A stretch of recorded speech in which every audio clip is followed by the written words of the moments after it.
Bom dia, vamos iniciar agora o estudo da Química Orgânica no capítulo 25, que é a Química da Vida, a Química Orgânica e Biológica. Nesse primeiro tópico, primeiro nós vamos estudar algumas características gerais das moléculas orgânicas.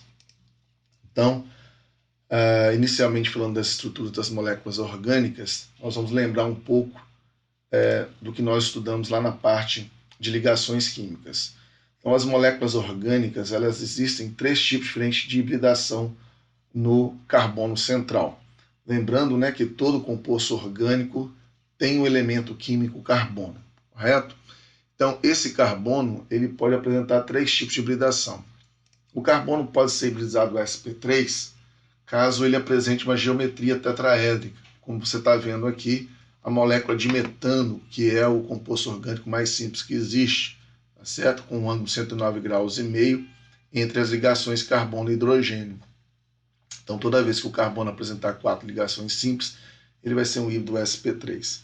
Caso o carbono apresente uma ligação dupla e duas simples, com um ângulo de aproximadamente 120 graus, ele vai ter uma geometria trigonal plana e a sua hibridação vai ser sp2.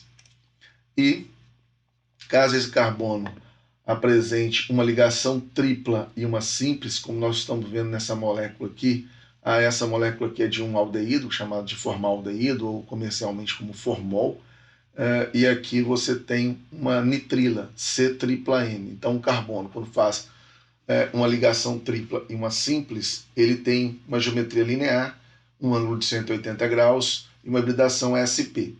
Caso o carbono forme duas ligações duplas ao mesmo tempo, ele também vai ter uma hibridação sp e uma geometria linear. Nesse caso aqui, ele está formando duas ligações π e duas ligações sigmas.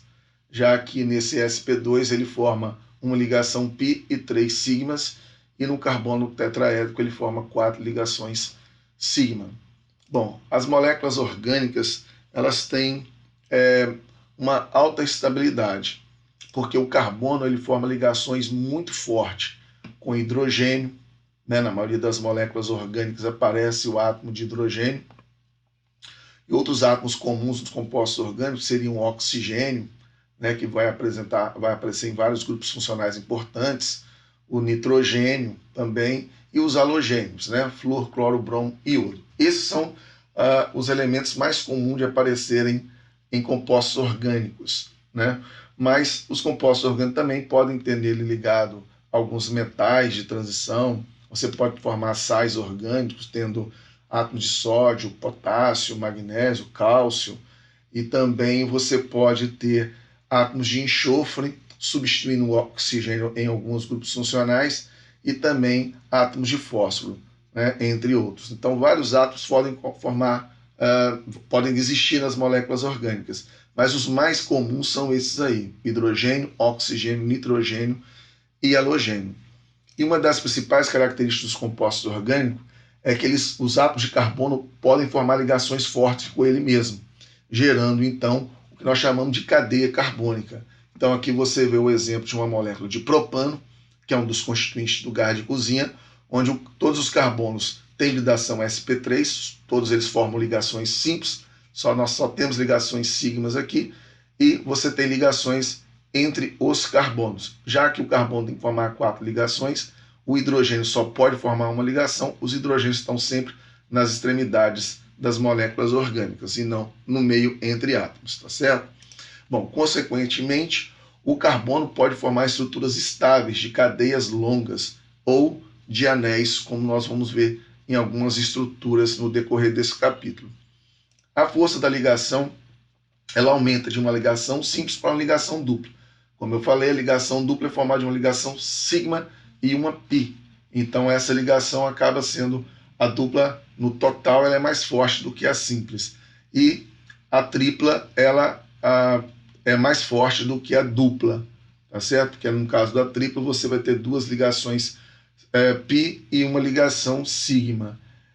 Bom, e o comprimento da ligação ela diminui no mesmo sentido.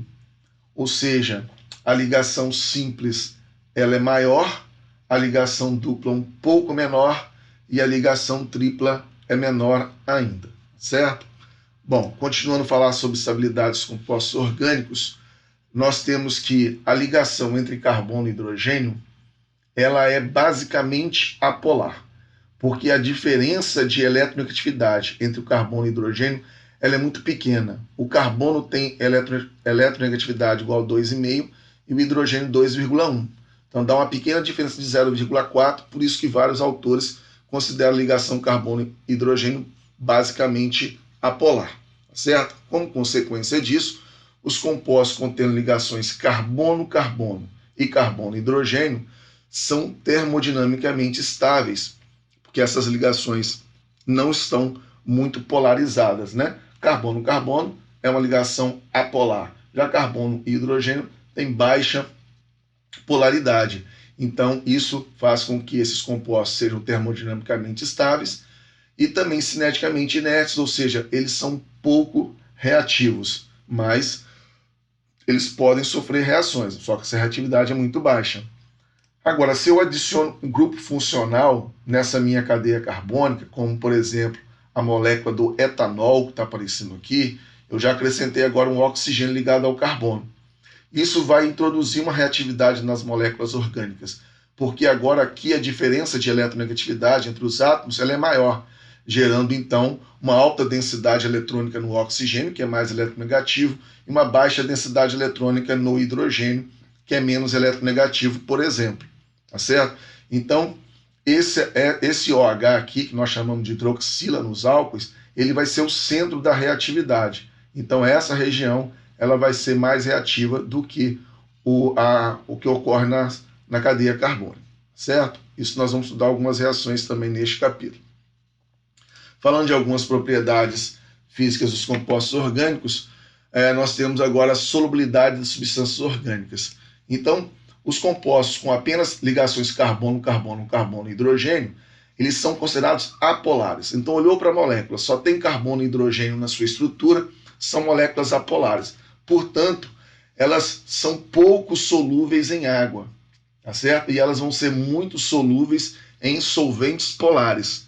Solventes polares, geralmente, também têm cadeias carbônicas grandes e baixa reatividade. E esses solventes apolares vão conseguir interagir, então, com as moléculas apolares que ocorrem na maioria dos compostos orgânicos. Então, se eu só tenho carbono e hidrogênio na minha estrutura, o meu composto orgânico ele é apolar, ele vai ser pouco solúvel em água e ele vai ser bastante solúvel em solventes apolares. Agora, as moléculas orgânicas que contêm grupos funcionais polares, quais seriam esses grupos funcionais polares? Seriam oxigênios e nitrogênio na sua estrutura. Por exemplo, a molécula de glicose ela é bastante solúvel em água porque ela tem vários oxigênios na sua estrutura. Então, esses oxigênios na estrutura da molécula de glicose conseguem formar ligação de hidrogênio com as moléculas de água. Então, isso permite que a glicose seja bastante solúvel em água. Assim como o ácido ascórbico, que é a vitamina C, né? Ele também tem vários oxigênios na sua estrutura. Então, as moléculas de água conseguem formar ligação de hidrogênio com esses átomos de oxigênio. Então, o ácido ascórbico é bastante solúvel em água. Nós também temos os surfactantes, que têm longas partes apolares na molécula e com uma pequena ponta iônica ou polar, que é o exemplo dos sabões e dos detergentes. E aqui eu mostro o exemplo de um tensoativo para vocês, mostrando que a cadeia carbônica longa que tem nessa molécula é a parte apolar. Essa parte consegue interagir com a sujeira, óleos e gorduras, né, que também tem características apolares e são lipossolúveis. Já essa cabeça aqui é uma parte que tem uma ligação C-O, O-, tá certo? Então essa ponta ela é iônica e ela consegue interagir fortemente com moléculas de água. Então esse tensoativo tem uma região polar que pode interagir com a água e tem uma região apolar que pode interagir com a gordura, por exemplo. Então ela consegue fazer a interação de moléculas apolares com a molécula de água que é polar, né? Então a gente consegue remover uma sujeira de óleo e gordura do nosso corpo utilizando um tensoativo como, por exemplo, um sabão, né? Onde a parte apolar vai interagir com a gordura, com o óleo, tá certo? E a parte polar vai ficar para fora. Quando eu esfrego esse sabão ou detergente na região que eu quero lavar, deve formar micelas que a gente consegue perceber através de formação de espuma.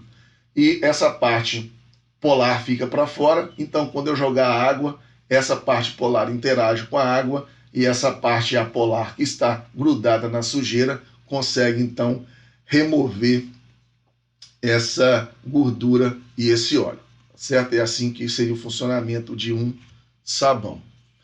Bom, seguindo nas propriedades dos compostos orgânicos, a gente fala agora de substâncias que têm características ácidas e bases nas moléculas orgânicas. Os ácidos orgânicos mais comuns e mais importantes são os ácidos carboxílicos, que eles apresentam o grupo funcional carboxila, que é o C-O-OH. Os fenóis também, que nós vamos citar aqui no nosso estudo, eles têm o hidroxilo ligado ao anel aromático, eles também têm características ácidas, mas o ácido carboxílico vai ser mais ácido que os fenóis. E moléculas orgânicas que têm características básicas, normalmente são as aminas, que elas apresentam o grupo funcional NH2. Esse nitrogênio tem um par de elétrons não ligante aqui, o que faz com que ele se ligue a um próton H+, com facilidade. Então, se eu tiver um grupo R, o que é um grupo R que está aparecendo aqui? Nós chamamos isso de grupo alquil ou alquila, né? Esse grupo R ele é formado por uma cadeia carbônica de carbono e hidrogênio, que pode ser variável, pode ser um carbono, 2, 3, 10, 20 carbonos. Então, esse grupo R é uma cadeia carbônica. Quando ele é um anel aromático, a gente fala que esse grupo é um grupo aril, que no caso das aminas também pode aparecer. Então, se eu tenho só um grupo de carbonos ligados no NH2, eu vou ter uma amina primária. Caso eu tenha um grupo R ligado para cá e o outro já está aqui, eu vou ter então uma amina secundária. E caso eu não tenha nenhum hidrogênio ligado no nitrogênio, tenho dois grupos R's, mais um outro aqui que é a cadeia carbônica que não foi mostrada, eu teria uma amina terciária. Então as aminas elas são básicas porque o nitrogênio possui um par de elétrons não ligante e esse par de elétrons não ligante ele pode se ligar a uma substância ácida, certo? Então finalizamos agora esse tópico e até a próxima aula.